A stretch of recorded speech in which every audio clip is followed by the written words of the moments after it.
There is a version of success that announces itself. It walks in wearing the right shoes, carrying the right bag, saying the right things to the right people. It needs the room to know. It requires witnesses. Then there is the other kind. The kind that has nothing to prove because it already proved it, years ago quietly, when no one was paying attention. I have always been the second kind. My son married the first kind, and for about 30 days that was a very expensive mistake, for them.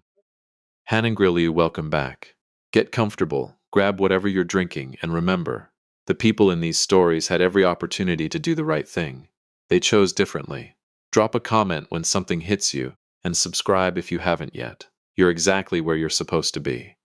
My name is Joseph Ibarra. I am 63 years old.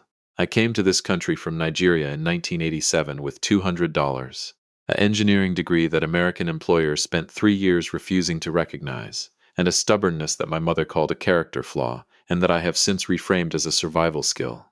I worked every job that would have me: night security, warehouse loading, dishwasher at a Greek restaurant in downtown Cleveland, where the owner, a man named Stavros, watched me work for 4 months and then offered me a shift in the kitchen, because he said I was the only person he had ever seen wash dishes like I was trying to get them clean. I took that as a compliment. I still do. I cooked in that kitchen for 6 years. I learned everything Stavros would teach me, and then I learned the things he didn't know he was teaching me. How to run a kitchen under pressure, how to manage food cost, how to look at a dining room and know within 60 seconds whether the night is going well or not. In 1999, I opened my own restaurant, small 40 seats, West African menu in a city that was not sure it was ready for one. It was ready. It just needed someone to show up consistently and cook food worth coming back for. I did that, every day, for 24 years. We have 120 seats now. We have a private dining room. We have a chef I trained myself and a general manager who has been with me for 16 years. Last year we were nominated for a regional James Beard Award. I mention that not to impress you, but because it matters to what comes next. Handvergro. My son Daniel is 34 years old. He grew up in that restaurant. He did homework at the corner table. He learned to count using the register. He bussed tables at 14 and cooked on the line at 19. And by the time he left for business school at 22, he knew every corner of that building. When he came back at 26, I gave him a role in the business side: vendor relationships, marketing, event bookings. He was good at it. Not great, but good. Good enough that I trusted him with more than I should have, faster than I should have, because he was my son and I confused familiarity with readiness. That is my mistake in this story, and I own it. He met Vivienne 2 years ago.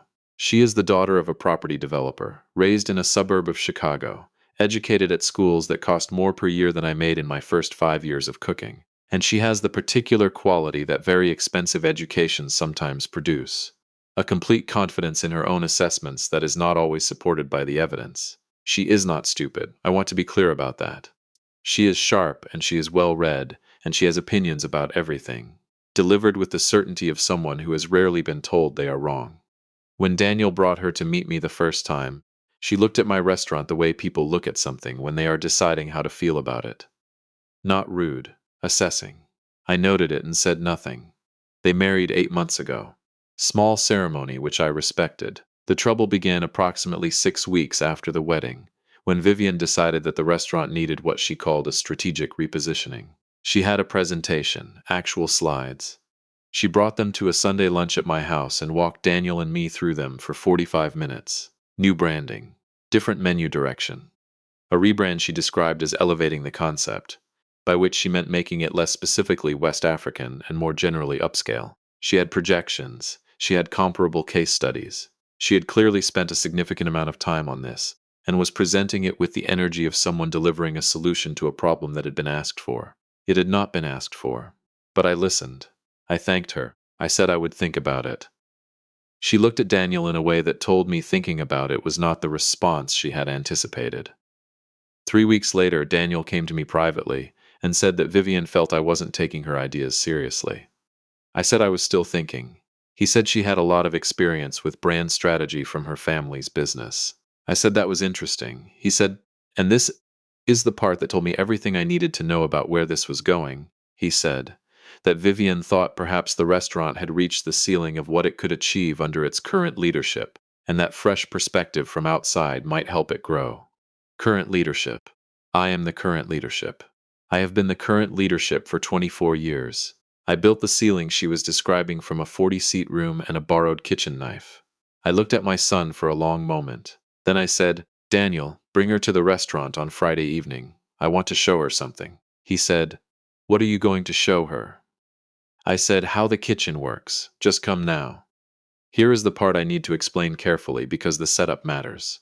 My restaurant operates with a general manager named Marcus who runs the floor. My chef, a woman named Adeze, runs the kitchen. My name is not on the sign outside, it never has been. The restaurant is called Buca Modern, which is what I wanted it called. My ownership is documented in every legal filing, every license, every tax record, but it is not announced. My staff know. My regulars know. The broader public, the review sites, the press coverage. It references the restaurant and the chef and rarely the owner by name, because I have never courted that attention and have never needed to.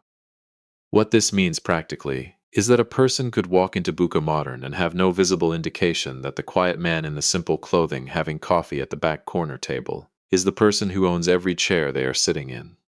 Vivian had been to the restaurant twice since the wedding. Both times I had been working in the office or moving through the kitchen. She had seen me. She had not known what she was seeing.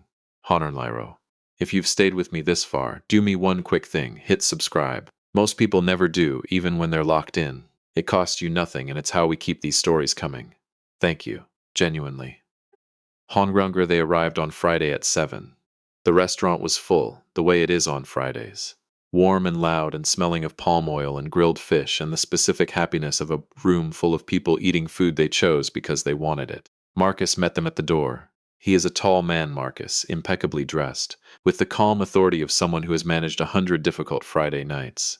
He greeted Daniel warmly. He greeted Vivian with a courtesy that was professional and precise. He showed them to the table I had reserved. Center of the room, good sight lines. The table I always put guests I want to pay attention to how they experience the space. I was not at that table.